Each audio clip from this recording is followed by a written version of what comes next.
Session resumed. Majority Leader. Mr. Speaker, I move that we take up additional reference of business and that the Secretary General be directed to read the same. Is there any objection? Chair hears none. Motion is approved. The Secretary General is hereby directed to read the title of the bills and resolutions. Additional reference of business bills on first reading. House Bill 5926, increasing the social pension of senior citizens and expanding the coverage thereof by Representative Lim. To the Special Committee on Senior Citizens. House Bill 5927, institutionalizing support mechanisms on matters of student discipline and classroom management for teachers and personnel in the public school system by Representative Olivares. To the Committee on Basic Education and Culture. House Bill 5928, developing further capability and establish expeditious transformation of the Department of National Defense and its bureaus by Representative Olivares. To the Committee on National Defense and Security. House Bill 5929, renewing the franchise granted to Sultan Kudarat Telephone System Incorporated by Representative Sakaluran. To the Committee on Legislative Franchises. House Bill 5930, delineating the territorial boundaries of Tagaytay City by Representative Tolentino. To the Committee on Local Government. House Bill 5931, mandating the display of nutritional information on the menu of food establishments by Representative Bagat Singh. To the Committee on Health. House Bill 5932, strengthening the drug abuse prevention, treatment, and rehabilitation by Representative Cabo Chan. To the Committee on Dangerous Drugs. House Bill 5933, creating the Bureau of Special Investigations by Representative Mango Dadato. To the Committee on Public Order and Safety. House Bill 5934, converting the Barangay Road from Barangay Asuncion in Maasin City to Barangay Paco Bondok, Province of Southern Leyte, into a national road by Representative Mercado. To the Committee on Public Works and Highways. House Bill 5935, establishing a radio stations of the Bureau of Broadcast Services in Maasin City, Province of Southern Leyte, by Representative Mercado. To the Committee on Public Information. House Bill 5936, declaring Ginsaogon Eco Adventure Park in Ginsaogon, St. Bernard, Southern Leyte, as the Ginsaogon Eco Adventure National Park by Representative Mercado. To the Committee on Tourism. House Bill 5937, declaring Cagnitual Falls located in Maasin, Southern Leyte, an ecotourism site by Representative Mercado. To the Committee on Tourism. House Bill 5938, declaring February 17 of every year a special non-working holiday in the province of Southern Leyte to be known as the Ginsaogon Day in memory of the victims of the 2006 landslide in Barangay Ginsaogon, Municipality of St. Bernard, Province of Southern Leyte by Representative Mercado. To the Committee on Local Government. House Bill 5939, establishing the Southern Leyte Sports Academy and Training Center in the capital city of Maasin, Province of Southern Leyte by Representative Mercado. To the Committee on Youth and Sports Development. House Bill numbers 5940 and 5947, declaring tourist site destination in the provinces of Southern Leyte and Zamboanga del Norte by Representative Mercado and Amatong. To the Committee on Tourism. House Bill 5941, establishing a branch office of the Home Development Mutual Fund, Pag-ibig, in Maasin, Southern Leyte by Representative Mercado. To the Committee on Housing and Urban Development. House Bill numbers 5942 and 5950, establishing TESDA training and assessment centers in the provinces of Northern Samar and Ilocos Norte by Representative Ong Jose and Barba. To the Committee on Higher and Technical Education. House Bill 5943, providing for the appointment of the Head of Office of the Senior Citizens Affairs by Representative Datol. To the Special Committee on Senior Citizens. House Bill 5946, integrating sustainability and resiliency studies in the K-12 curriculum by Representative Fortun. To the Committee on Basic Education and Culture. House Bill 5948, changing the name of Paraceles National High School in Poblacion, Paraceles, Mountain Province by Representative Talog. to the Committee on Basic Education and Culture, House Bill 5949, providing for the inclusion of subjects on human rights and peace education in the junior and senior curricula of all public and private secondary schools by Representative Hataman and Sangkopan. to the Committee on Basic Education and Culture, House Bill 5951, granting Philippine citizenship to Angelo Cuame by Representative Puno. to the Committee on Justice, Communications, letter dated October 16, 2019 of Michael Angelo Sestoso, Municipal Mayor Alcoy, Cebu, submitting the report on fund utilization of program project implementation for the quarter ended September 30, 2019 on the LGSF. to the Committee on Appropriations, Letter dated December 4, 2019 of Maria Luna E. Cacanando, President and COO, Small Business Corporation, furnishing the House with a copy of the SB Corporate's 2018 Annual Report. to the Committee on Micro, Small, and Medium Enterprise Development, Letter dated December 10, 2019 of Mario Lifana, Director 3 OIC, Regional Office Number 4A COA, furnishing the House with copies of calendar years 2015 to 2018 Annual Audit Report on the Mabini Water District, Mabini, Batangas, and Sinuluan Water District, Sinuluan, Laguna. to the Committee on Appropriations, Letter dated 11 December 2019 of Benjamin E. Jokno, Governor, BSP, submitting to the House the report on economic and financial developments in the Philippines third quarter 2019. to the Committee on Appropriations, Letter dated December 20, 2019 of Susan Ramirez, Director 3 OIC, Regional Director, Regional Office Number 2, COA, furnishing the House with copies of biennial audit report on the Calayan Water District, Calayan, Cagayan, for the biennium period January 1, 2017 to December 31, 2018, and annual audit report on the Luna Water District, Luna, Isabela, for the year ended December 31, 2018. to the Committee on Appropriations, Letters dated 23 December 2019 of Donaldo Robles, Acting Deputy Director, Office of the General Counsel and Legal Services, BSP, furnishing the House with duly certified and authenticated BSP issuances. to the Committee on Banks and Financial Intermediaries, Letters dated 2 January 2020 of Janice Aison Sales, Deputy Director, Office of the General Counsel and Legal Services, BSP, furnishing the House with duly certified and authenticated BSP issuances. to the Committee on Banks and Financial Intermediaries, Committee reports. Committee report number 196 of the Committees on Agrarian Reform and Appropriations on House Bill number 5955. to the Committee on Rules, Report numbers 197 and 198 of the Committee on Agrarian Reform on House Bill numbers 3029 and 5083. to the Committee on Rules. Majority Leader,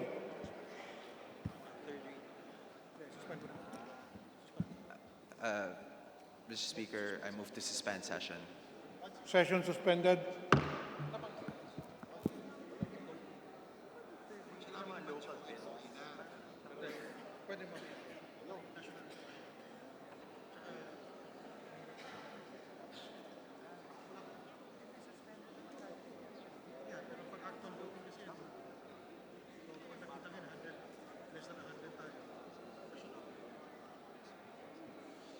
Got it.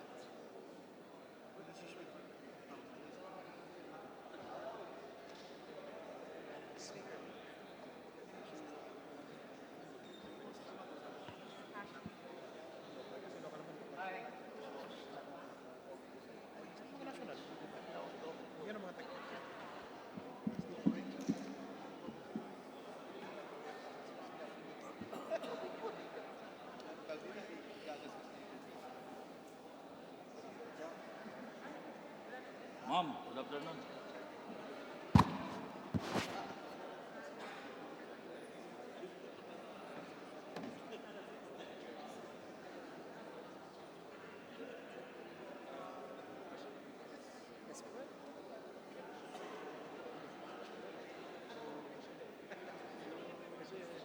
Although wala pa dito yung mga bayan.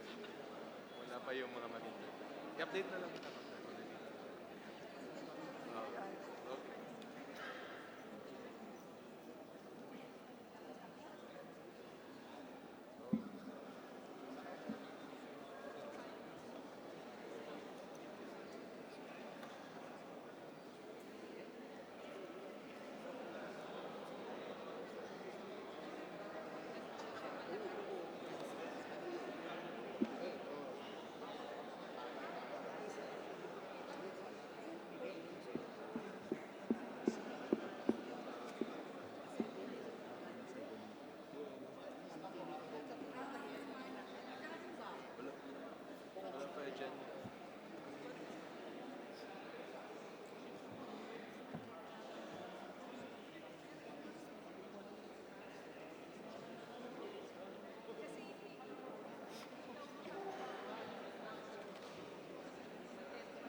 Batangas City. Convention Center.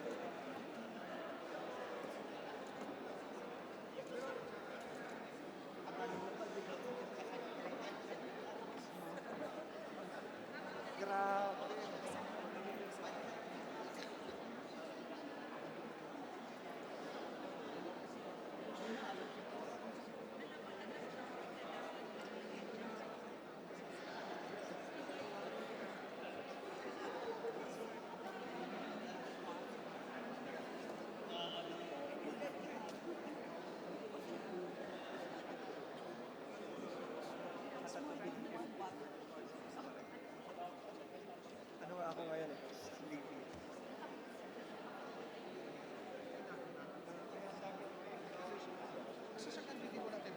Pwede si Mark.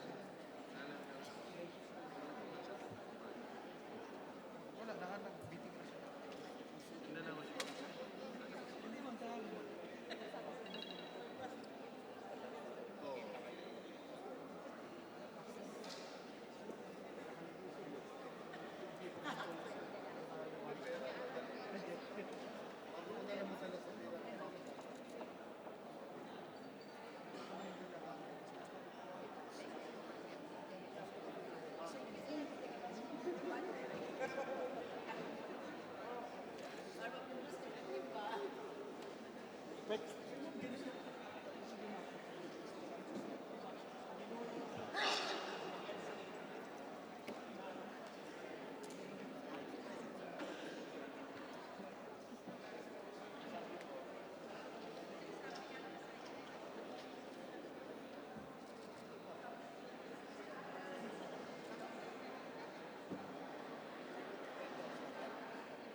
Pero wala naman sinusuplayan. Dalagyan na lang sa amin sa farm.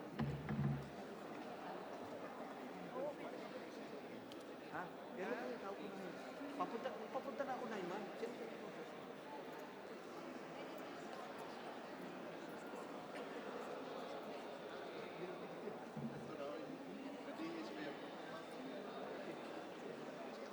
Ah, sige.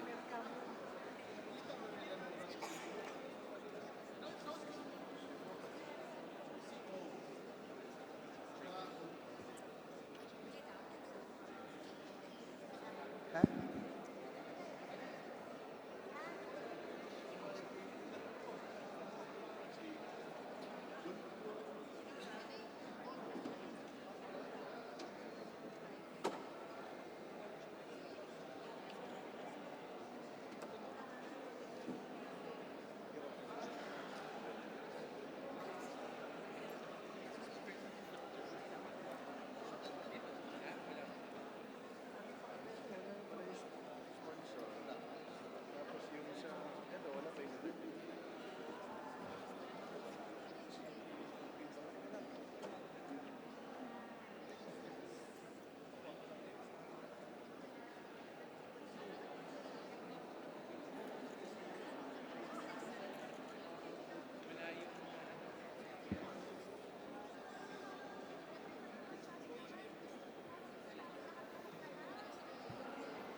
I-announce natin.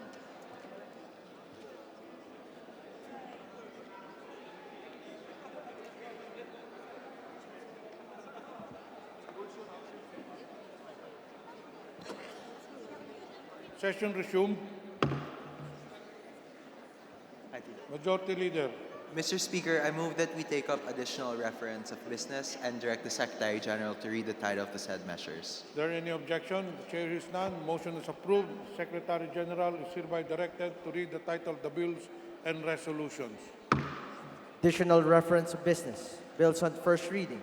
House Bill number 5952, an act transferring and turning over the local government units, the administration, management, and control of parks of national significance and historical landmarks, and for other purposes. Representative Abante. To the Committee on Natural Resources. House Bill number 5953, an act prohibiting the establishment and operation of cockpits and other structures or facilities for holding cockfights near schools and other educational institutions, church buildings, and other places of worship, and hospitals, providing penalties for violation thereof and for other purposes. Representative Abante. To the Committee on Games and Amusements. House Bill number 5954, an act providing assistance to minimum wage earners by waiving government fees and charges collected in connection with the issuance of documents required in their application for employment. Representative Saulog. To the Committee on Labor and Employment. House Bill number 5956, an act declaring April 7 every year as Barangay Health Workers Day. Representative Co. Angelica. To the Committee on Local Government. House Bill number 5957, an act establishing the Davao del Norte State College Academic Extension Campus in the island garden city of Samal, province of Davao del Norte. Representative Duhali. To the Committee on Higher and Technical Education. House Bill number 5958, an act establishing the Davao del Norte State College Academic Extension Campus in the municipality of Carmen, province of Davao del Norte. Representative Duhali. To the Committee on Higher and Technical Education. House Bill number 5959, an act establishing the Davao del Norte State College Academic Extension Campus in the municipality of Santo Tomas, province of Davao del Norte. Representative Duhali. To the Committee on Higher and Technical Education. House Bill number 5960, an act integrating the arts into science, technology, engineering, and mathematics, establishing STEAM in basic and higher education, promoting capacity building for educators, providing for its financing, and mandating schools to institutionalize STEAM education to contribute to science and technology, industrial development, and to enhance creative potentials and holistic development of Filipino students in the fourth industrial revolution. Representative Fortune. The Committee on Basic Education and Culture and the Committee on Higher and Technical Education. House Bill number 5961, an act reapportioning the first legislative district of the city of Caloocan. Representative Malapitan. To the Committee on Local Government. House Bill number 5962, the revised charter of the Government Service Insurance System. Representative Pimentel. The Committee on Government Enterprises and Privatization. House Bill number 5963, an act creating new positions for the teaching personnel in the public basic education system, revising the qualification standards thereof, and appropriating funds therefore. Representative Revilla. To the Committee on Basic Education and Culture. House Bill number 5964, an act expanding the Philippine Science High School system, amending for the purpose Republic Act number 8496 as amended by 9036. Representative Aumentado. To the Committee on Science and Technology. House Bill number 5965, an act allowing and regulating the use of motorcycles as public utility, amending for the purpose Republic Act number 4136, otherwise known as the Land Transportation and Traffic Code, and for other purposes. Representative Yap Eric and Duterte. To the Committee on Transportation. House Bill number 5966, an act creating Taal Volcano Rehabilitation and Development Commission, establishing the Taal Volcano Rehabilitation and Development Fund for the purpose of extending relief, resettlement, rehabilitation, livelihood, and development programs and services to communities adversely affected by Taal Volcano eruption and for other purposes. Representatives Santos Recto, Bulilla, Collantes, and Marino. To the Committee on Government Reorganization and the Committee on Disaster Management. House Bill number 5967, an act allowing and regulating the use of motorcycles as public utility vehicles, amending for the purpose Republic Act number 4136, otherwise known as the Land Transportation and Traffic Corps, Representative Tambunting. to the Committee on Transportation, House Bill number 5968, an act granting lifetime validity of Philippine passports issued to senior citizens, elderly, further amending for the purpose Section 10 of the Republic Act number 8239, otherwise known as Republic Act 10926, otherwise known as the Philippine Passport Act of 1996 as amended. Representative Datol. to the Committee on Foreign Affairs, House Bill number 5969, an act prohibiting discrimination on the basis of ethnicity, race, religion, or belief, sex or gender or sexual orientation, language, disability, educational attainment, and other forms of discrimination, providing penalties therefore, and for other purposes. Representative Abante. to the Committee on Human Rights, House Bill number 5970, an act converting the municipality of Ihage in the province of Isabela into a component city to be known as the City of Ihage. Representative D. Faustino Ino. to the Committee on Local Government, House Bill number 5971, an act appropriating the sum of 50 billion pesos for the aid, relief, resettlement, rehabilitation, and livelihood services, as well as agriculture, fisheries, and infrastructure support for the victims of the eruption of Taal Volcano, creating the Taal Volcano Assistance, Resettlement, Rehabilitation, and Development Commission, and for other purposes. Representative Deloso Montalia. to the Committee on Government Reorganization, and the Committee on Disaster Management, House Bill number 5972, an act providing free legal assistance to any officer, enlisted personnel of the Armed Forces of the Philippines and the Philippine National Police on any charge before the prosecutor's office, court, or any competent body arising from an incident related to the performance of their official duty.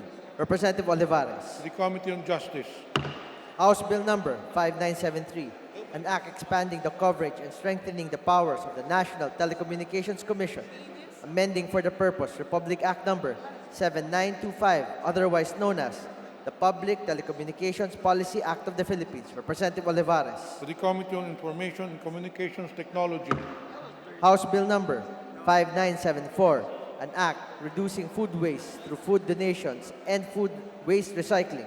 Representative Suntay. to the Special Committee on Food Security, House Bill number 5976, an act providing for a regulatory framework for consumer financial protection, institutionalizing the Financial Consumer Protection Department, granting financial regulatory agencies enhanced oversight power, and for other purposes. Representative Salceda. to the Committee on Trade and Industry, House Bill number 5977, an act creating the Taal Commission as a primary agency of the national government for relief, resettlement, rehabilitation, and livelihood services for the strategic advancement, comprehensive integrated reconstruction of the Taal eruption vulnerable areas, adopting the Taal eruption recovery, rehabilitation, and adoption plan, and for other purposes. Representative Salceda. to the Committee on Government Reorganization, and the Committee on Disaster Management, Resolutions, House Resolution 652, a resolution directing the Committee on Good Government and Public Accountability to conduct an inquiry in aid of legislation on the abrupt cancellation of the PSA helpline by the Philippine Statistics Authority, which adversely affected the public PSA data request. Representative Pimentel. to the Committee on Rules, House Resolution 653, a resolution directing the Committee on Health to conduct an investigation in aid of legislation into the new coronavirus discovered in China and the possibility of entry of said virus in the Philippines. Representative Castello. to the Committee on Rules, House Resolution 654, a resolution commending all the different, distinct, autonomous, and independent Filipino Baptist churches in the celebration of the 120th year since the founding of an establishment of Baptist churches in the country, and recognizing their valuable contribution to good governance and nation building. Representative Villanueva Eduardo N. Rivera. to the Committee on Rules, House Resolution 655, resolution urging the immediate release of funds for the aid, relief, resettlement, rehabilitation, livelihood development, and social programs and services to the communities adversely affected by the Taal volcano eruption, and directing the appropriate House of Representatives Committee to immediately call the National Disaster Risk Reduction and Management Council for a House Committee briefing to assess the situation and determine the needs of the affected localities and the total budget requirements to address the calamity. Representatives Santos Recto, Collantes, Bulilla, and Marino. To the Committee on Rules. Majority Leader. Mr. Speaker, I move for the change of referral of the following measures. House Bill number 1039, 1092, 1240, 1393, 1736, 2017, 2224, 2708, 2710, 2806, 3489, 3503, 3682, 3796, 4007, 4021, 4187, 4302, 4322, 4489, 4596, 4757, 5129, and 5272, and House Resolution number 454 from the Committee on Social Services to the Special Committee on Persons with Disabilities. I so move, Mr. Speaker. Is there any objection? The chair hears none. Motion is approved. Mr. Speaker, furthermore, I move for the change of referral of the following measures. House Bill number 1629, 2900, and 4973 from the Special Committee on Senior Citizens and Committee on Social Services to the Special Committees on Senior Citizens and Persons with Disabilities. I so move, Mr. Speaker. Is there any objection? Chair hears none. Motion is approved. I also move, Mr. Speaker, for the change of referral of the following measures. House Bill numbers 4636, 49, 20, and 5036 from the Committee on Social Services and Special Committee on Senior Citizens to the Special Committees on Persons with Disabilities and Senior Citizens. I so move, Mr. Speaker. Is there any objection? The chair hears none. Motion is approved. Also, Mr. Speaker, I move for the change of referral of the following measures. House Bill numbers 210, 1689, 2707, 4160, 4449, and 5795 from the Committee on Revision of Laws to the Committees on Revision of Laws and Welfare of Children. I so move, Mr. Speaker. Is there any objection? The chair hears none. Motion is approved. Lastly, Mr. Speaker, I also move for the change of referral of the following measures or measure. This time, House Resolution number 481 from the Committee on Trade and Industry to the Committee on Transportation. I so move, Mr. Speaker. Is there any objection? The chair hears none. Motion is approved. Majority Leader.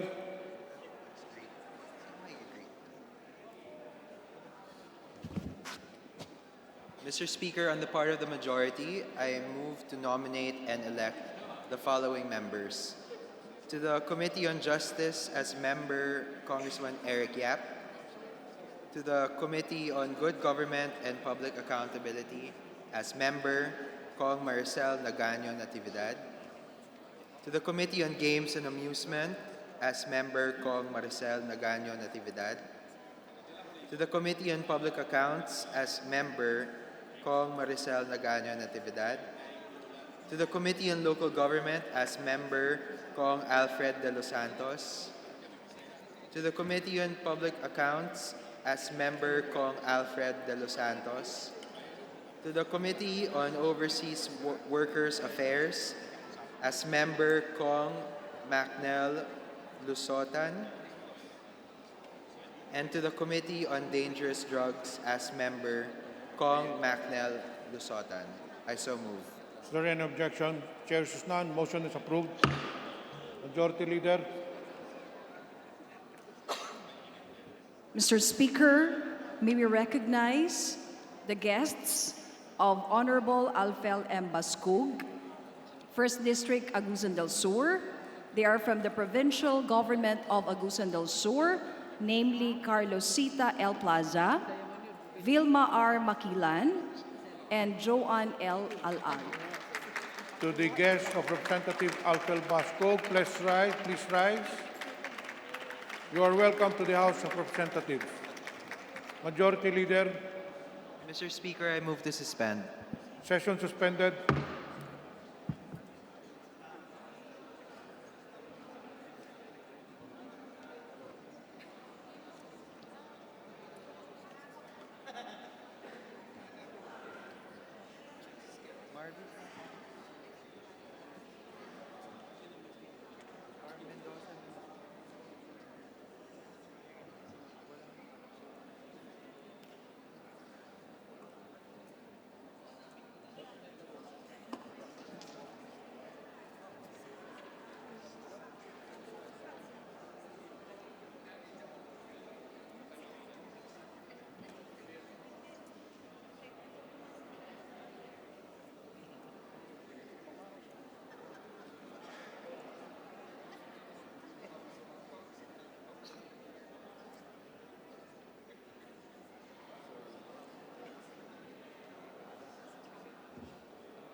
Si Marvin, oh.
Sabi ako, sumali.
Sino?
Manong.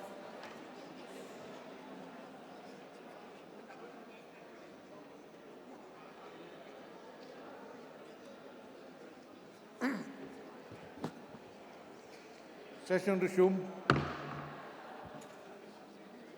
Majority Leader, Mr. Speaker, I move to resume consideration of House Bill number 5832, an act creating the Department of Filipinos Overseas and Foreign Employment, defining its mandate, powers, and functions, appropriating funds thereof, and recognize the Honorable Marino to sponsor the bill, Chairperson, Committee on Government Organization.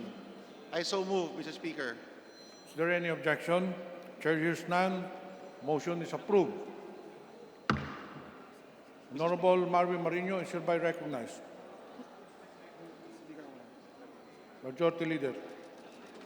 Mr. Speaker, to continue the period of interpellation of his bill, I also move to recognize the Honorable Franz Castro from the ACT Teachers Party List. I so move, Mr. Speaker. Honorable Franz Castro is recognized. Maraming salamat, Mr. Speaker. So would the distinguished sponsor yield to some of the questions of this representation? Yes, Mr. Speaker. Thank you, Mr. Sponsor. So ito pong Department of Filipinos, Overseas and Foreign Employment. So siguro yung initial na tanong ko po, Mr. Speaker, Mr. Sponsor, bakit po naging foreign employment na at yung Filipinos overseas? So, di po ba meron, parang pinalitan ito mula doon sa parang Department of OFWs? So, bakit po naging foreign employment na po? Mr. Speaker, by the very nature, this was discussed during the committee hearings, and it refers to foreign employment of Filipinos. So it has been discussed during the committee hearing, and that's what the committee agreed on as far as the name of the department is concerned. Okay po. Kasi nagsimula po tayo, Mr. Speaker, doon sa OCW o yung Overseas Contract Workers. Tapos binago po natin ito para, ito ba ay dahil para ma-emphasize?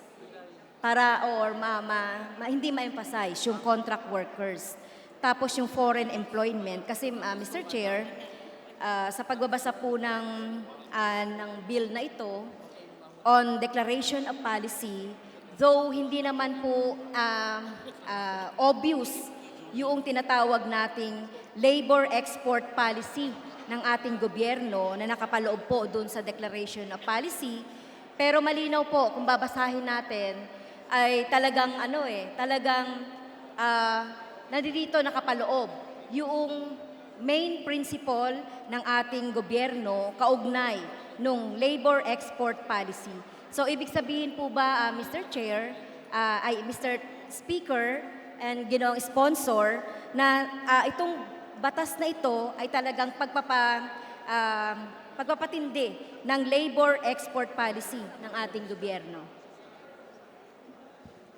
Mr. Speaker, wala po sa batas na ito, sa bill na ito, ang policy na pagpapaigting ng foreign employment. Nagkataon lamang po na madami tayong Filipinos overseas working abroad at yan naman po ay tinutugunan lamang natin. At sa ngayong panahon, marami sila na ito naman ay isang karapatan nila na pumili upang sila ay magtrabaho abroad. Hindi naman po natin sila pinipilit na ipadala sa ibang bansa.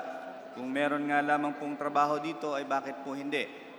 Kaya lamang po ang sitwasyon po ngayon ay marami po ang kailangan nating alagaan ng kanilang mga karapatan, kailangan po natin silang bigyan pansin, at yun po ang kasalukuyang sitwasyon ng ating mga Filipino overseas workers. Kung sakali naman pong magbago sa loob ng 10 taon, yan naman po ay tinitingnan din natin kung sila ay mabibigyan o magkakaroon ng mas magandang pagkakataon na magkaroon ng trabaho dito sa atin. Pero tinitingnan po natin na ito po ay isang opportunity sa ating mga kababayan na matuto, magkaroon ng skills, different types of skills abroad, at sila ay pag bumalik dito sa atin ay siguradong mapapakinabangan po natin ang ating mga kababayan na natuto, nagtrabaho abroad.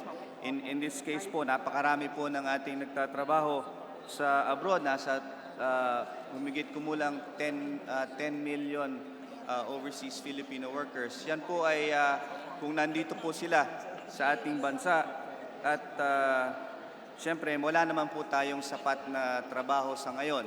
Pero hindi naman po yung mga yan ay gusto magtrabaho abroad. Kadalaga lamang pong kinakailangan. Wala po akong nakausap na overseas workers na gusto magtrabaho abroad. Ang lahat po ay gustong bumalik dito sa atin. Pero in due time, kapag sila ay nagkaroon ng sapat na training, babalik po sila dito. At yan naman po ay hindi polisiya natin ngayon sa pag-create din ng departamentong ito. In fact, this department will make sure that we can match the jobs here for those overseas workers abroad. So hindi po natin talaga ito polisiya. Nagkataon lamang po na ganun ang sitwasyon sa panahon ngayon. Thank you, Mr. Sponsor. So kahapon po, Mr. Speaker, idiniin ni Representative Gaite yung tungkol doon sa labor export policy.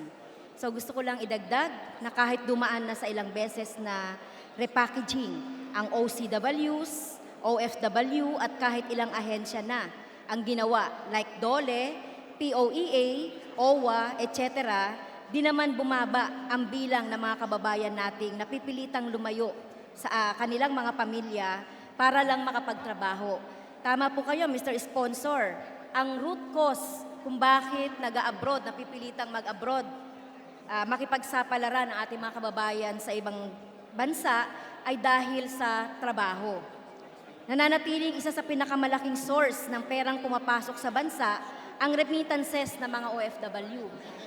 Naniniwala ba kayo dito, Mr. Sponsor, na nananatiling napakalaking remittances ang pumapasok dito? In fact, sinasabi nga sa isang pag-aaral na kung wala yung mga OFW na ito ay babagsak yung ating ekonomiya dahil sa Pilipinas, hindi naman talaga tayo nakakapag-create o substantial na bilang ng mga trabaho na kailangan natin dito sa ating mga mamamayan. Kaya po, sinasabi natin na, although sinasabi nyo kanina na hindi policy ng ating kasalukuyang gobyerno at yung mga nakaraan pa, yung labor export policy, pero hanggat nananatili, Mr. Speaker, ginoong sponsor, yung patakaran na nakapaloob dyan. Habang sinasabi nyo nga kanina, problema ay trabaho, problema ay sweldo, ang problema ay yung opportunity kung meron sila dito ay hindi na mapipilitan. So yun yung pinaka-root cause ng problema ng ating mga kababayang nag-abroad or mga OFW kung bakit po sila pumupunta doon sa ibayong dagat. So, Mr. Speaker, ang pagpunta po ng ating mga kababayan abroad ay isang karapatan na sila ay naghahanap ng greener pastures o mas magandang kinabukasan. So hindi naman po natin silang pwedeng pigilan na sila ay pumunta sa ibang bansa upang magtrabaho. Totoo po na malaki ang kontribusyon ng ating mga OFWs sa ating bansa. Ito po ay sa foreign remittances pa lamang po, nasa $30 billion na. So malaki po ang contribution sa ekonomiya at sa GDP po ay around 10% sa kabuuan ang contribution ng ating mga overseas Filipino workers. Ngayon po, ito po ay isang halimbawa. Halimbawa po sa ibang bansa. Ang iba pong bansa katulad ng Amerika, pinapadala po nila sa ibang bansa ang kanilang mga tao upang matuto, magtrabaho. Sa China naman po, ganun din ang ginagawa nila. Ang kanilang mga tao ay pina-explore nila sa iba't ibang bahagi ng mundo upang matuto at magkaroon ng skills. At ito na may tinatawag din nila pagdating ng panahon pag may pangangailangan na ang kanilang bansa. Ganito rin po ang problema po ngayon ng bansang Japan ay kakaunti po ang kanilang populasyon. Kaya't wala po silang sapat na workers. Hindi po katulad natin na napakadami po nating skilled workers. Ang Japan po ay naghahanap ngayon ng foreign workers. In fact, napunta po sila dito upang maghanap ng mga magtatrabaho sa bansang Japan. Ano po ang aking ibig sabihin? Ang ibig pong sabihin ay hindi po naman pabigat itong ating maraming sinasabi na nagtatrabaho sa ibang bansa. Ito po ay nakakatulong at sa ngayon po ito ay malaking tulong sa ating ekonomiya. Kaya lamang po, hindi po natin ito polisiya. Nagkataon lamang po na ito ang nangyayari sa ngayon. Pero hindi rin naman po masama kung sa mga darating na panahon na ito'y tingnan natin na isang advantage para sa ating bansa, na marami tayong skilled workers, marami tayong nagtatrabaho sa iba't ibang bansa. Ang iba po dyan ay maaaring nag-migrate na doon sa mga bansa katulad ng Amerika, Canada. So, hindi po ito, ibig sabihin, malaki po itong kaluwagan sa ating mga limited resources dito sa atin sa Pilipinas. Wala naman pong masama kung yan ay maging polisiya o hindi. Pero ang sinasabi ko po ay hindi po natin yan polisiya at hindi po natin yan pinipilit na sila ay mag-abroad. Yan po ay isang karapatan ng bawat Pilipino. Pinoprotektahan lamang po natin sila sa pag-create natin ng departamentong ito. Kaya po tayo ay merong hinaing na ganitong klaseng bill, Mr. Speaker. Thank you, Mr. Sponsor. Kahapon po at ngayon, idinidiin ninyo na yung ating mga kababayan na nagpupunta sa abroad or nagtatrabaho sa abroad ay karapatan or parang choice nila na pumunta. Pero I beg to disagree kasi kung meron po sila talagang oportunidad, ano ba yung kailangan? Oportunidad para makapagtrabaho dito. Hindi po sila makakapag-isip na pumunta ng abroad. Lalong-laro na ngayon, di ba, na meron pong halimbawa sa Middle East, merong gera ngayon doon na hindi nga ma-repatriate hindi nga natin maengganyo na bumalik dahil nga doon sa ang katwirin nila, pag bumalik sila, ano po yung magiging trabaho nila at oportunidad nila.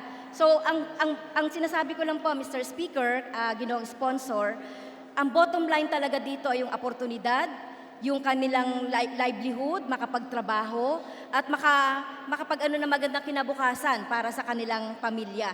Kaya sinasabi ko pong, although sinasabi niyong karapatan, pero more po doon sa kakulangan ng oportunidad na napipilitan yung ating mga overseas contractual workers or OFW. Kasi sino ba yung tatay o nanay na gustong mahiwalay sa kanilang mga anak o kamag-anak. So, ang bottom line po dito ay yung oportunidad. Kahit, Mr. Speaker, sa hanay po ng mga guro, ramdam ito, yung kakulangan sa sweldo. Ito, yung pagtatrabaho, at ngayon naman ay yung sa sweldo. Hindi mangilan-ngilan ang nakakaisip na maging teacher sa ibang bansa dahil mas malaki ang sweldo ng teacher sa US, sa Canada, sa Japan. Ilang pag-aaral na rin ang nagsasabi na ang Pilipinas ang isa sa mga bansang pinakamababa ang pasahod sa mga guro, public man o private school teachers. Kahit teachers na nga, ang ilan ay nag-nurse o tutor or even domestic helper sa Middle East dahil sa salary grade 11 lang ang public school teachers dito. Meron pa nga, Mr. Speaker, contractual, 10,000 monthly lang sa private schools.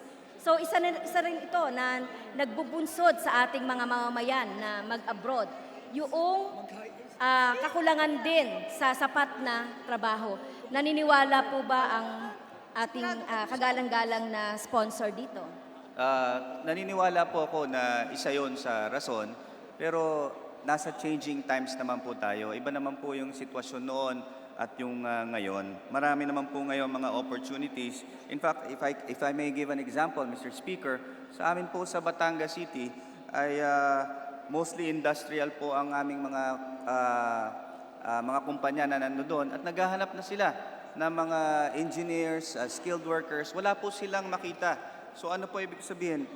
Siguro po yung mga nag-abroad ay hindi lamang po natin na i-match yung mga jobs na available na ngayon dito sa ating bansa. Pero kung makikreate po ang departamento na ito, ay nakasaad po dito yung trabaho ng isang departamento na ito upang magkaroon ng job matching. At siguro malaking oportunidad kung sila ay mapapabalik dito at magkakaroon sila ng opportunity makapag-apply. Siyempre, hindi naman po sila makakapag-apply habang sila ay nasa abroad dahil may mga binabayaran silang mga utang, placement fees bago sila nakaalis.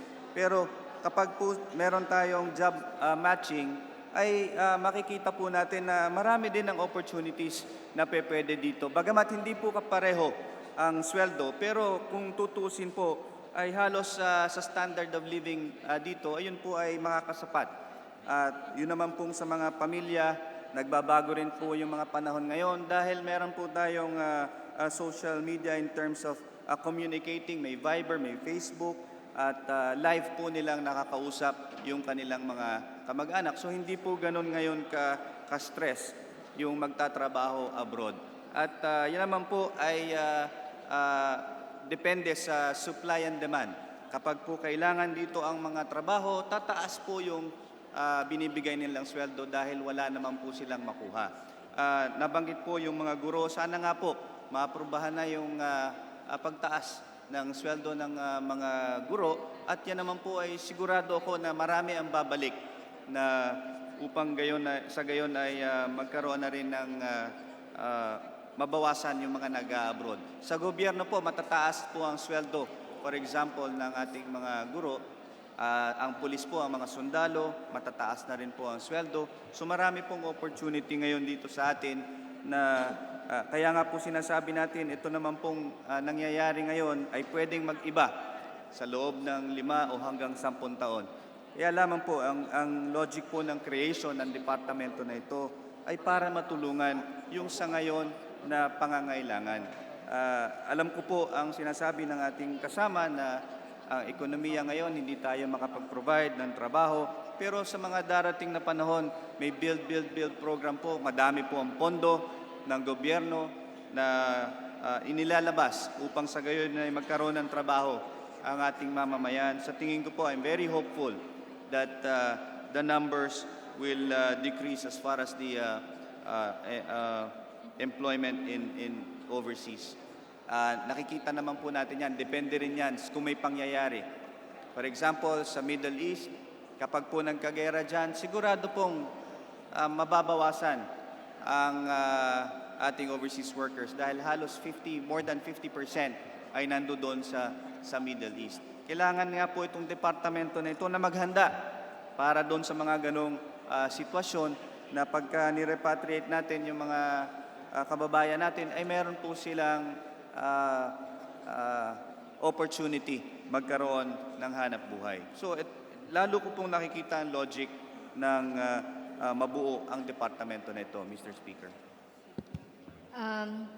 Siguro para sa informasyon ng ating distinguished sponsor, Mr. Speaker, ang mga teachers po ay hindi po nasiyahan doon sa Salary Standardization Law 5 na ipinasa natin. Kasi sa salary grade 11, si teacher ay nananatiling kolelat among the mga professionals na kapantay nila na dapat na makatanggap ng supisyente na kabubuhay, substantial na sweldo. Sa 22,316 as salary grade 11 ay sa mga teachers na kinakausap po natin at may mayorya sa kanila ay hindi po ito sapat. So ito rin yung sinasabi natin dito na isa sa dahilan na kung bakit nag-abroad ang ating mga kababayan ay dahil sa hindi nakabubuhay na sweldo, hindi sufficient na sweldo para sa ating mga mamamayan. So, Mr. Speaker, ang punot dulo, hindi sinasagot ang problema ng maliit na sweldo at underemployment at lack of employment dito sa Pilipinas. Bukod sa kulang oportunidad sa trabaho, mababa ang sweldo, meron din pangatlong dahilan ay yung contractualization o yung kasiguruhan sa trabaho. Hindi binabasura ang labor export policy na umaabot pa nga sa forma ng mga ahensya mismo natin.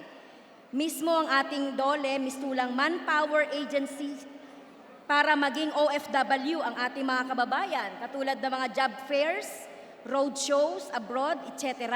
So mismo ang ating gobyerno, mga ahensya ng ating gobyerno, at mismo nga sa Department of Education, sa programa ng K-12, di ba? Pag-iengganyo na makapagtrabaho sa abroad, dapat meron kang ganitong skills, ganitong mga kakayahan para sa pangangailangan sa iba't ibang mga bansa.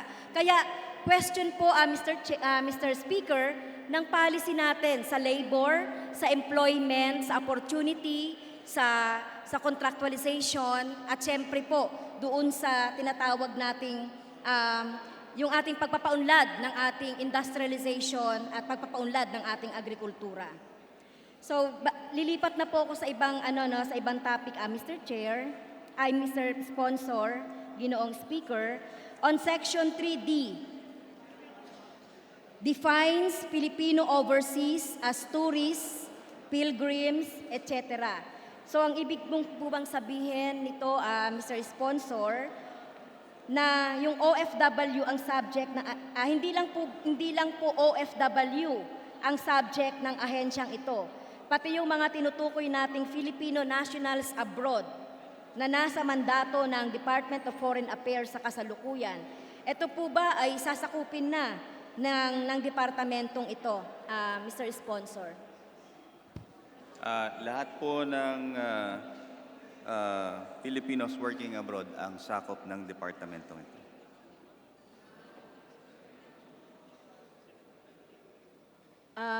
Halimbawa po yung Filipino-American. Hindi na po kasama yon kasi they migrated to that country. Okay. So, ang ibig sabihin po nito, yung sinasabi natin dito na Filipino overseas, ay yung mga nagtatrabaho sa, lahat ng mga nagtatrabaho sa abroad, contract worker natin sa abroad. So ano na ngayon po, Mr.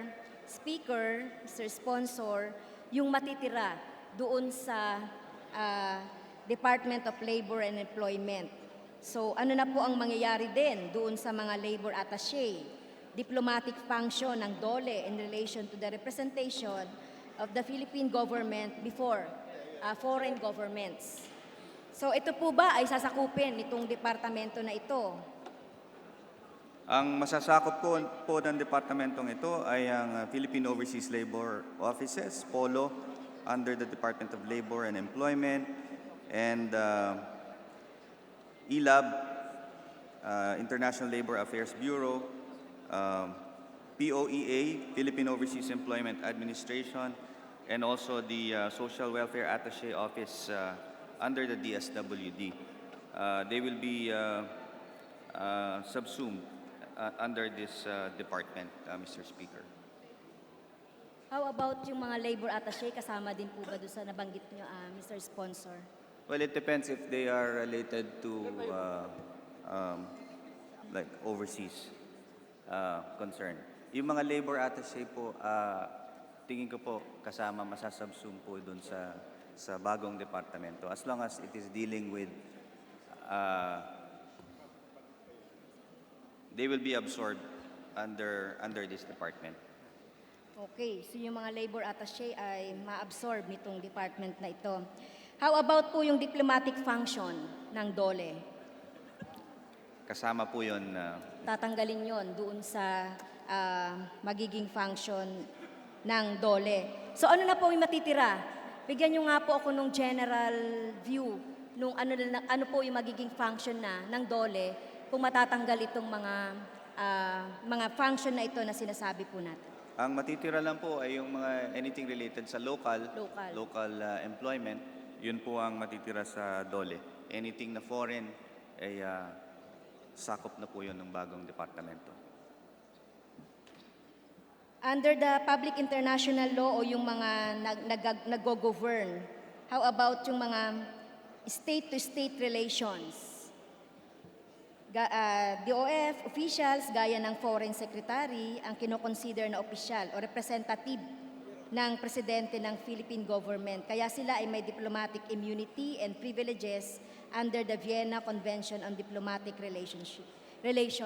So ano na po ang mangyayari po dito doon sa kasi po under the Vienna Convention kasama po doon sa function nung DOLE po yung mga diplomatic. So ano na po yung mangyayari? Ano po yung magiging implication nito doon sa Vienna Convention? Well, depende po kung sila ay under ng DFA, ay under pa rin po sila ng DFA, pero kung sila po ay under nung Office of the Undersecretary for Migrant Workers Affairs, yung UMWA, ay ito pong UMWA ang kasama dito sa departamento na ito. Pero yung iba pong functions under the DFA ay hindi po yun kasama. Mr. Speaker, Mr. Sponsor, hindi po ba very redundant o nakakagulo, nakakalito? Dahil sa sinasabi natin, sino po yung halimbawa magiging head of the mission? Halimbawa kung meron tayong concern doon sa ating mga OFW. Kasi malinaw naman dito na DFA yon o yung head of the state or yung members of the staff of the mission or members of the diplomatic staff. So ano po yung magiging implication nun sa Vienna? Meron pa rin po naman tayong one country team approach. Ang head po ng mission ay ang leadership ng ambassador or consul general. So nakikipag-coordinate po yung ating secretary ng bagong departamento nito dito sa atin sa isang ambassador at syempre sa DFA pagka po may mga concerns regarding diplomatic relations or national security issues, then syempre ang head po nun ay yung ambassador at yung DFA. Ang secretary po ng departamento na ito ay siya po yung pinaka-worker na magbibigay ng mga datos, pag-aaral, polisiya doon sa ating ambassador. So, yung ating ambassador, ang magiging function nito, mag-aantay na lang ng mga data, ng mga information dahil ang mga ngasiwa na nito ay ang Department of Filipino Overseas and Foreign Employment. Well, So hindi po ba ito redundant or hindi po ba ito talagang yung function ay talagang sinasakop na or wala nang halaga yung ating mga ambassadors kung gano'n. Di dapat lahat na nasa Department of Filipino Overseas and Foreign Employment. Hindi po, Mr. Speaker, ambassador nga po ang head ng one country team approach. Siyempre, kukunin po yung mga information dito sa ating mga sa department. Ganon din naman po nangyayari ngayon doon sa mga iba't ibang agencies. For example, yung OMWA, doon din po sila kumukuha ng mga datos o ng mga recommendations. So, ganon din naman po. Inabsorb lang po natin lahat ng iba't ibang ahensya nito na bureau para po iisa yung communication ng isang secretary pababa. Hindi po yung may coordination. Paano po kung nagkaroon ng hindi magandang coordination, doon po tayo nagkakaproblema. Mas maganda nga po itong sitwasyon ngayon na isang secretary ang kausap ng lahat ng mga under nung kanyang departamento at isa lang kausap nung ambassador. Kesa po napakadaming ahensya yung nagre-report sa isang ambassador, Mr. Speaker. Okay, natanong ko lang po ito kasi Mr. Speaker, talagang nakakalito po yung magiging trabaho ng secretary at saka yung ating mga ambassadors. So, kung halimbawa po nagkaroon ng problema, kailangan nilang mag-coordinate. So, yung Department of Foreign Overseas, tingin nyo ba entertainin siya ng ibang government o yung foreign governments kung DFO ang makikipag-usap instead of yung sa DFA? Mr. Speaker, ang makikipag-usap po doon ay yung ambassador. Siya po yung head nung ating team ng delegate. At yung ambassador po ay makikipag-coordinate dito sa secretary ng departamentong ito. So it is the ambassador, like I said, if it's diplomatic relations, concerns, ambassador po yung makikipag-usap. Pero syempre po, yung secretary ng Department of Foreign Affairs, siya naman yung nagbibigay ng function doon sa ambassador natin. So tingin niyo po ba ito yung ambassador ang magiging head noong sinasabi natin kung may magkaroon ng problematic phase ng foreign policy or foreign relation? Yun ang ambassador na may kipag-usap.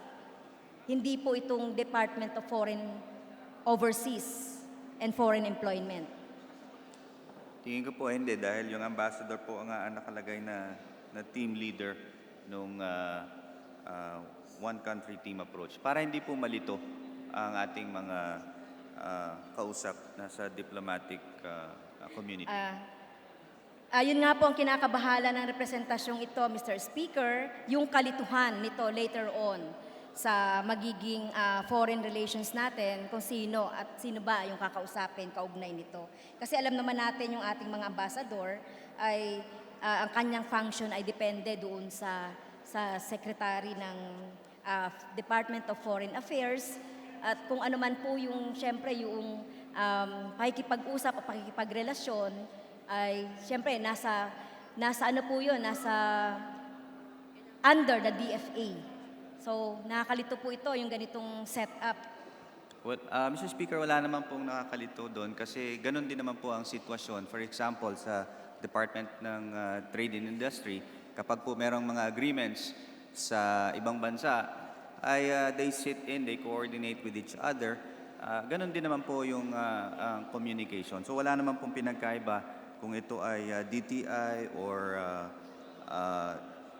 Department of Filipino Overseas Foreign Employment. May mga tamang protocols naman po na in place. So hindi naman po ito kakaiba na setup doon sa mga ibang departamento, Mr. Speaker. Okay.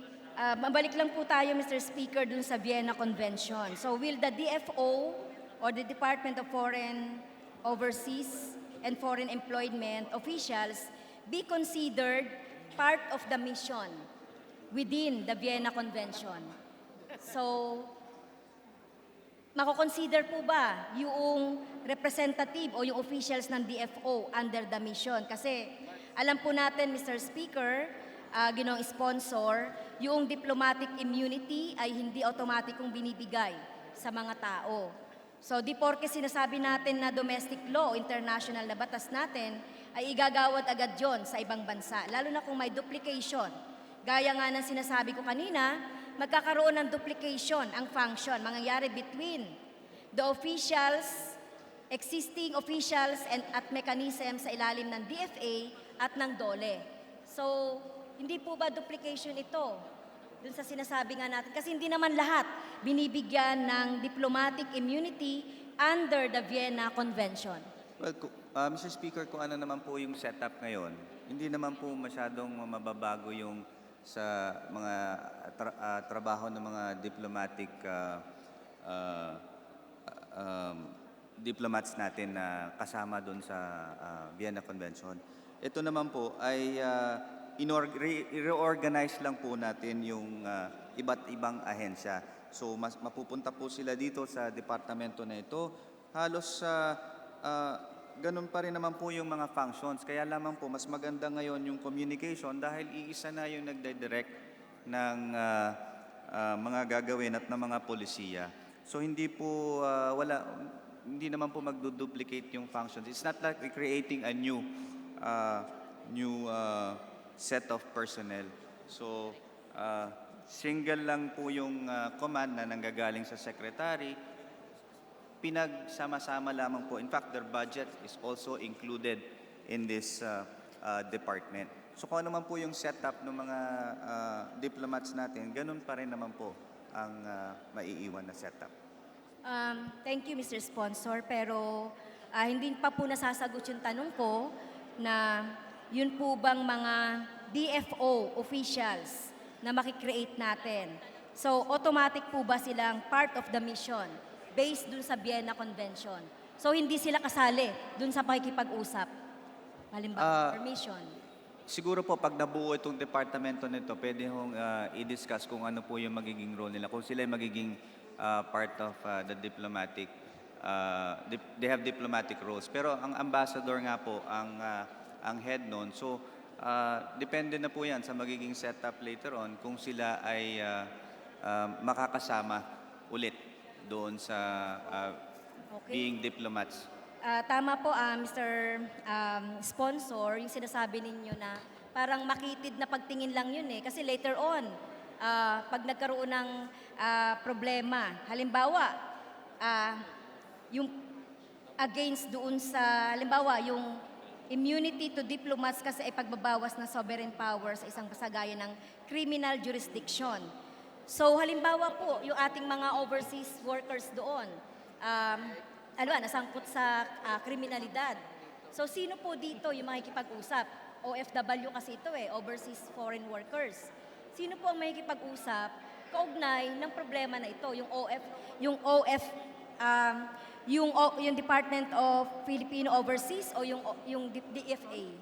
At Siyempre po may coordination po itong departamento na ito. Katulad po ng, for example, nagkaroon ng problema sa batas. Ang may handle po niyan ay yung OMWA, which makakasama po sila bilang isang undersecretary. So, ganun din po yung proseso. Pero siyempre, ang mag-communicate po niyan ay through the ambassador also. But the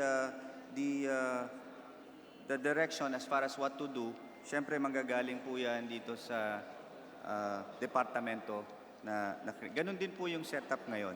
Pagka po merong kailangang tulong ang ating mga OFWs ay ito pong OMWA ang nagbibigay ng tulong. But it is communicated through the ambassador. Ayan po, nakikita na natin, Mr. Speaker, yung duplication, yung kalituhan natin. Kasi nakapaloob din tayo sa Vienna Convention. So hindi tiyak dito sa proposal na ito na bill, yung DFO po ba ay magiging diplomatic agents under the Vienna Convention o yung DFA pa rin? Kasi, so DFA pa rin, yung may karapatan na mag-attend to doon sa magiging problema in terms of foreign relations, in terms of problems like criminal jurisdictions. Yung assistance to nationals o yung ATN, Career of Officers Corps lang ang tinutukoy sa Section 13 na covered ng Philippine Foreign Service Act. Paano na po yung ibang mga opisyal at miyembro ng DFO?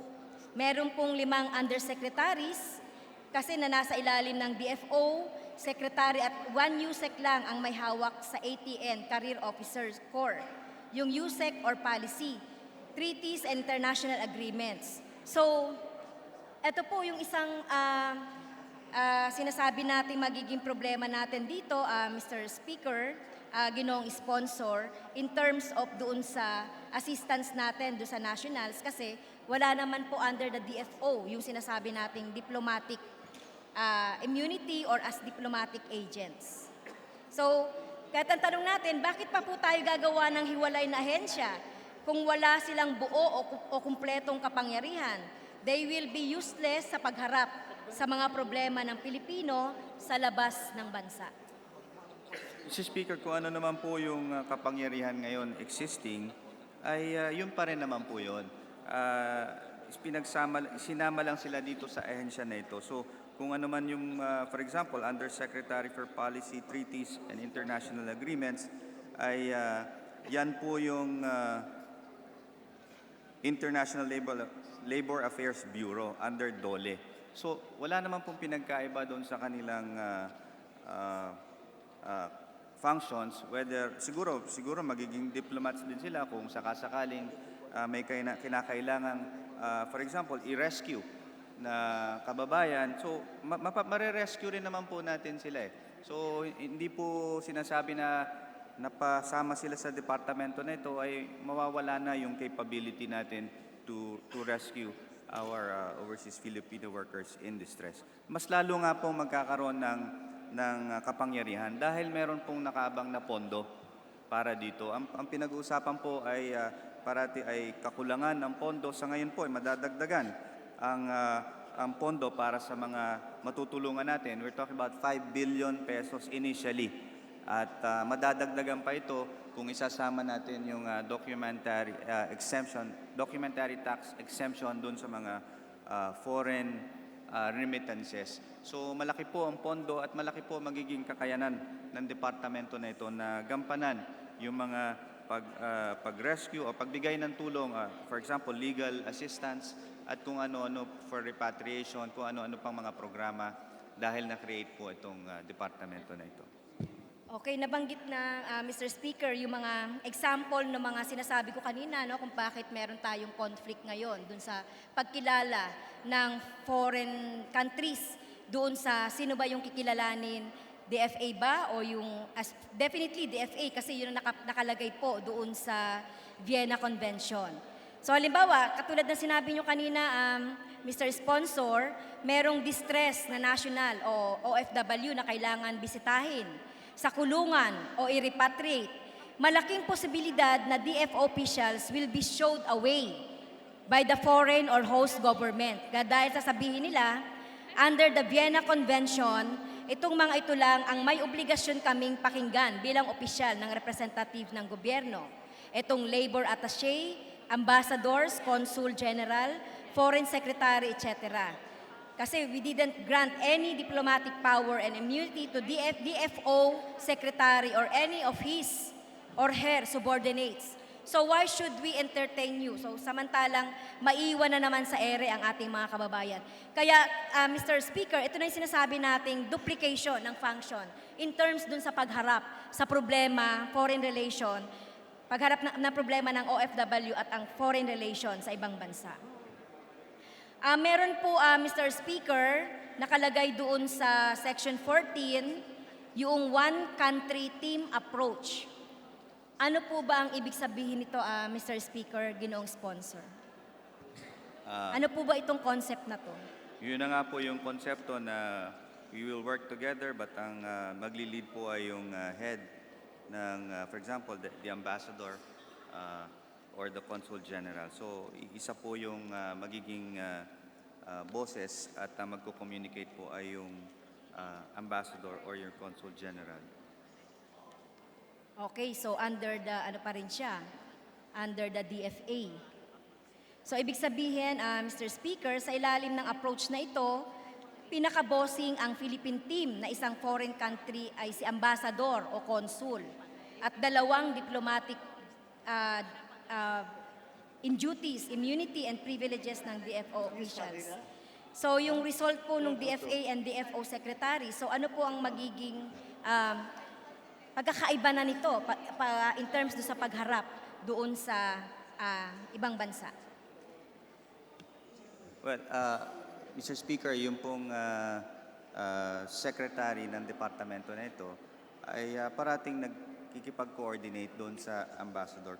Paano po, Mr. Sponsor, kung magkaiba yung kanilang desisyon?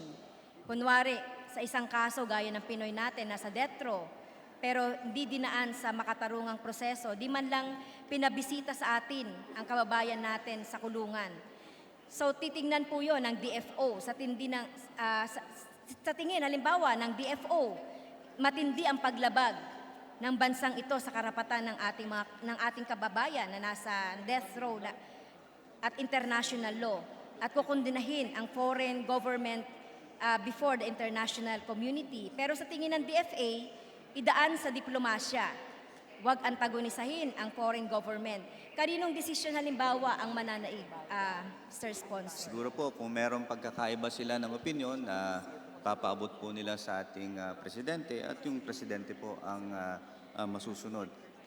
Balancing, weighing the suggestions of both departments. Pero hindi naman po aaksyon ng departamento na ito na hindi sang-ayon ang DFA in terms of any diplomatic concerns. Parati naman po merong isang katulad ng end ng presidente ang masusunod, yun po ang susundin. Okay, yun nga po magiging magkakaroon pa ng isa pa yan sa tinitignan nating magiging conflict. Kung merong pong one country team approach na ibinibigay din lang naman sa official ng DFA, ang pagiging pinakamataas na kapangyarihan, bakit kailangan pa ang mga opisyal sa labas ng DFA o yung gaya ng DFO? Kasi hindi ba ito magagampanan ng DFA, Mr. Sponsor, Mr. Speaker? Mr. Speaker, ito naman pong mga diplomats natin sa ngayon under ng DFA ay pwede naman po silang ma-accredit ng receiving state under the Vienna Convention. Consular relations. As far as their status, ay pwede naman silang ma-accommodate kung sakasakaling mailipat po sila sa departamento na ito, gaya ng nabanggit kanina ng ating Representative Franz, ay sila po ay pwedeng maging labor attaches. They will keep their diplomatic position as labor attaches. Hindi naman po magbabago yung kanilang posisyon kung sakaling sila ay mapasama sa departamento na ito. Yun naman po ay pareho din ang sitwasyon sa ngayon kung ano yung nangyayari. Alam ko pong maaaring may pagkakaiba ng opinion yung isang secretary at yung yung DFA, pero yan naman po ay nare-resolve sa tamang pag-uusap at sa proper coordination. Wala naman pong pinagkaiba na sitwasyon kung kini-create natin ang departamento na ito, Mr. Speaker. Thank you, Mr. Sponsor. Pero naniniwala po ang kinatawang ito na ang ahensyang ito na kinikreate natin ay talagang duplication naman lang ng function ng mga ahensya, imbis na resolbahin ang mga problema at issue ng mga mamamayan. Makikita natin dito in terms of, halimbawa po, Mr. Sponsor, doon sa kinreate natin na DHSUD o DSUD, may kapangyarihan bang harapin ang mga mismong krisis ng pabahay gaya ng functions, budget for construction of socialized housing? Wala naman. So ang mahalaga dito, Mr. Sponsor, dun sa pag-create natin, halimbawa, yung talagang patakaran natin, halimbawa, paano ba natin mapoprotektahan yung ating mga overseas contract workers o yung OFWs, tingin natin ay ito yung pinakadapat na gawin.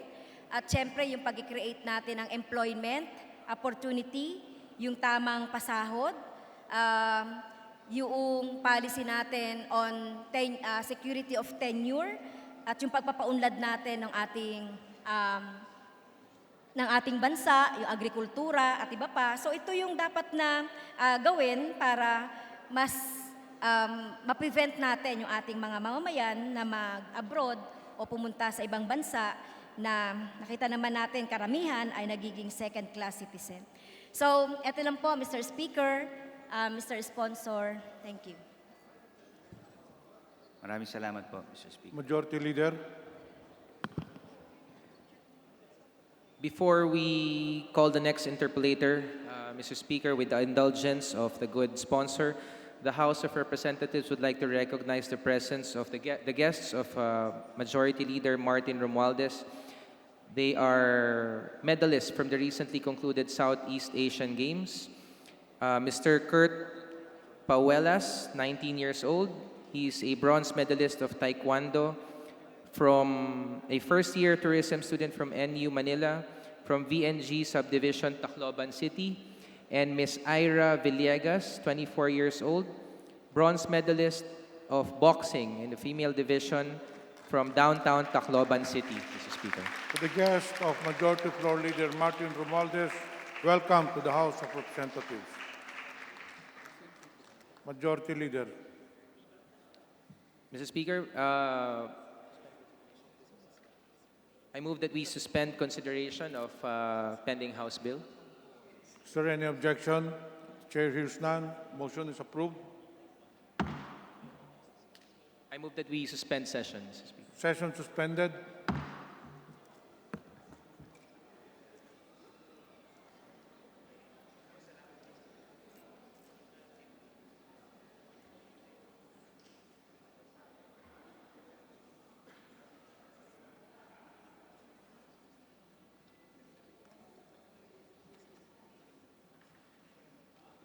Next time.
Mulal ka man nagalauna. Ang bus. Mulal ka alas 8.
Session resumed.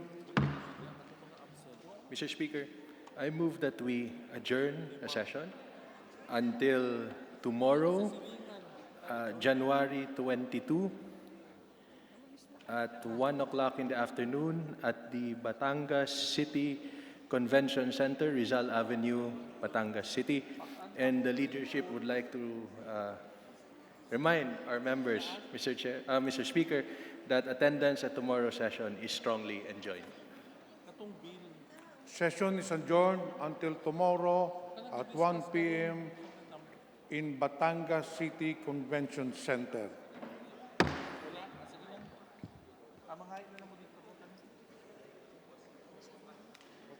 Happy birthday.